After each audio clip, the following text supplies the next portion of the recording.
Do you have any direct evidence, though, that this, I mean, we're talking about the same government that so appropriately named a snooper program Carnivore.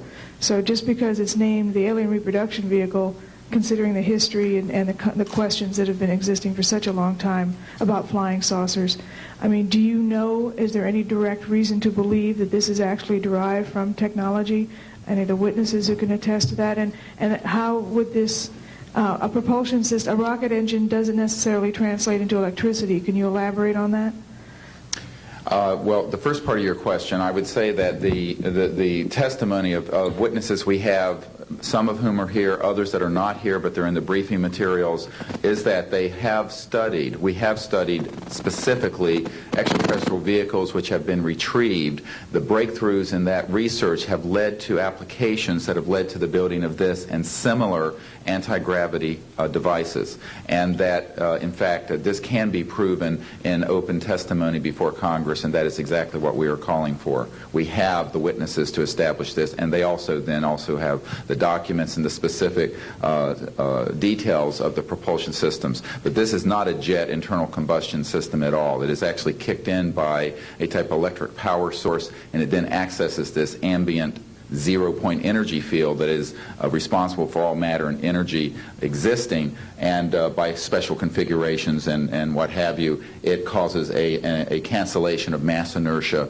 and an anti-gravity effect. And this is a complex technical discussion which is probably beyond the scope of this conference, but we have materials in the briefing document that we can provide you with references to people who have studied the anti-gravity effect as far back as certainly the 1950s. We have one witness who said that his family was connected to the RAND Corporation, and that by the mid-1950s that more money had been spent on anti-gravity propulsion systems than the totality of the Manhattan Project. So yes, we can establish those elements. Other questions? Thank you. My name is Murray Felsher. I publish a newsletter downstairs here called the Washington Remote Sensing Letter that deals with reconnaissance and surveillance of the Earth from space.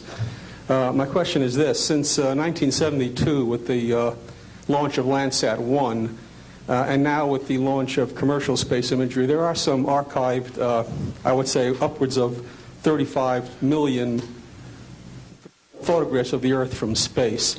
And not one of them has shown a flying saucer. Are you suggesting that these have been airbrushed out? We're suggesting that there is a system before the public gets hold of anything that's off of a government-connected satellite. There is a compartmented operation that does indeed sanitize them from this type of evidence. And I think the testimony of the gentleman who was with the Defense Intelligence Agency, Mr. Maynard, Ms. Hare, and others would substantiate that. We have other witnesses who have been involved in projects where such items have been sanitized out. It could also be that if you did a thorough search, you might find a few that slipped through. We obviously haven't had the research dollars to go through all the millions of images that are cataloged to look for them, but we do know there's been a very thorough sanitizing of this. And people should not be naive about the extent to which covert programs using billions of our tax dollars have been able to effectively hide this. This is one of the sort of myths of both the media and the public. It's sort of a Pollyanna myth that we live in a society where such things could not be done. In fact, they are done, and we can prove that they have been done. Discredit these entire proceedings here, and I'm wondering how your screening process went. Can you tell us a little bit about your satisfaction level with that? Well, I'm very satisfied that these are genuine and good people who are speaking truthfully. Out of 400 people that I'm dealing with, not 20 times this number, have I been fooled? Yeah. I'm an emergency doctor. Let me say something. People come into the emergency department with flank pain, writhing on a stretcher. What have they got? A kidney stone, right?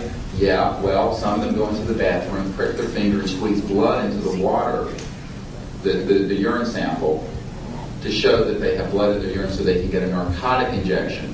Now, have I been scammed as an emergency doctor who has I'm bright enough not to kind of know when I'm being scammed, but have I occasionally? Yeah. Is it possible? It's possible. Is it likely? No. And here's what's more important. You don't not treat or accept the testimony or the history of every patient that comes in with flank pain and assume that they're lying just because you've been scammed once or twice. this field, you make a very good point, is filled with hoaxes and scams and what have you. It doesn't mean, however, that all of it is. And in fact, what we're saying after 8 years of research, we have found the documents, the top secret witnesses, the insiders willing to testify under oath before Congress that this is true. Now, here's another key point. Some of the people who are in this witness pool, Mr. Sheehan, myself, and a couple of other attorneys, are members of state licensed professions. And what that means is that if we are perpetrating a hoax, we will lose our license to practice medicine, we will lose our license to practice law, because we'll be perpetrating a hoax upon the public.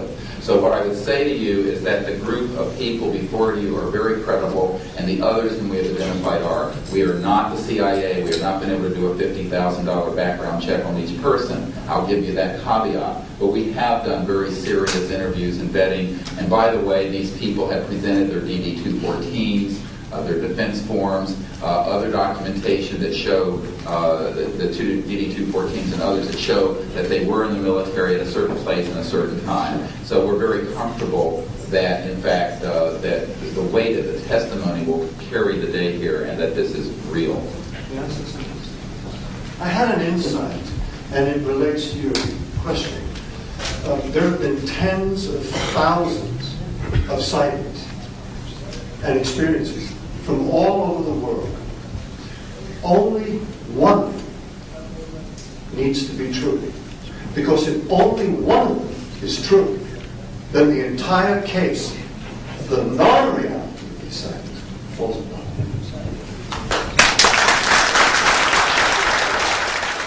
Such evidence out of the public domain, yes. A priori, all signed agreements and oaths that have flowed from such operations are null and void.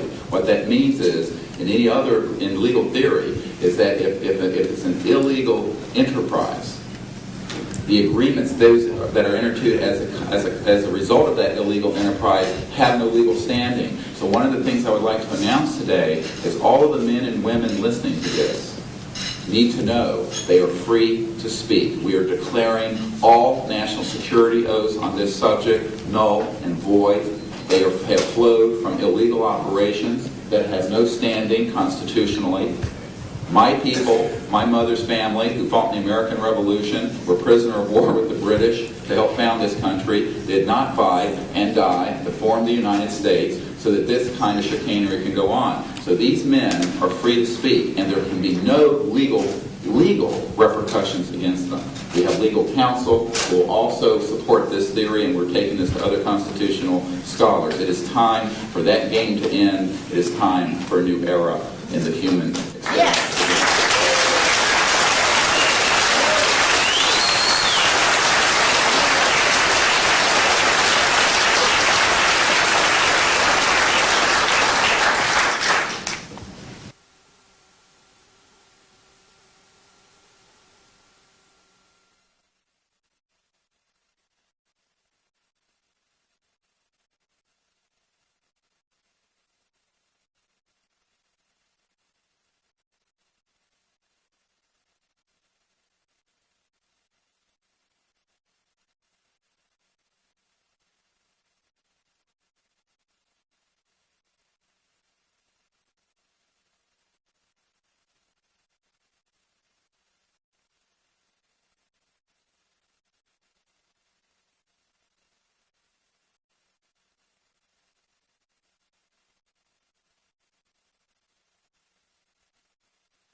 Occasion has also escaped the oversight of the president. We know for a fact that this has happened. I personally briefed President Clinton's first CIA director on this. I was informed that they had no access to these projects, although they knew they existed. I was told the same thing by the senior investigator for the Senate Appropriations Committee, a man named Dick D'Amato, who in 1994 told me that there were somewhere between $40 and $80 billion a year going into these classified projects, and that he, with a subpoena on behalf of the Senate and a top-secret clearance, could not penetrate them. He told me these were the varsity team of all black projects, covert projects. So this is really serious stuff, and it brings into question, have we gone down the road that Eisenhower warned us about a little too far when he said, beware of the military-industrial complex, that it can escape the checks and balances of our democracy. And I think on this particular issue, it in fact has, and it's time for the Congress to represent the people in this regard and to reassert its oversight of these projects. One last question. When you talk about putting the checks and balances back into place, talk about the passion of these people, if you would. How confident are they? Well, they know what they saw. I mean, these are men ranging from Air Force and NRO officials to people who have been contract agents for the CIA to people who have been pilots in World War II and are heroes of our country, the greatest generation that Tom Brokaw talks about. And so what I have to say to you is that these people know what they saw. They're not going to be speaking about anything except what they directly witnessed. And we're not talking lights in the sky and swamp gas. We're talking people who have actually retrieved extraterrestrial vehicles who are going to be here today. Very good. We'll take one picture of it. That's concrete and that's based on reality. But anyone who does further research in this field will find that they are not hostile. None of them are hostile. They have shown us that they can shut down missile silos and rockets. They have not destroyed us, and they've been here for tens of thousands of years. We know of 50 years worth, more or less, of secrets. We know of major... And the fact what is... What about this hybrid breeding program that keeps being referred to? Well, again, we're not dealing with these kinds of things. We are dealing with credentialed, unimpeachable witnesses here who have worked in projects. We're not dealing with that. We're dealing with what we know. What we know is that these are not hostile entities. I don't know how to explain this to you except that people here, we're all still here. The world is still here. And they have shown us what their technology is capable of doing. And you can yet imagine, and you can hear from witnesses who've worked in fields of re-engineering, back engineering, what kinds of technologies can come out of this to literally save people from the suffering that's going on right now. I don't doubt the possibility of that. Yes, and that's what this disclosure is about. It isn't about these other kinds of stories that you have no proof of and nobody knows. And the fact is, we have proof here of what we're saying. Well, they have removed artifacts. Well, again, we're not going to deal with this kind of story, and a lot of that is manufactured also. That's for sure. So what we're dealing with here is concrete evidence, documents, people who've been working in the industry, in the military industrial complex, in the intelligence industry. I worked on the MX missile, and I was threatened if I went public with that whole story. So you can imagine.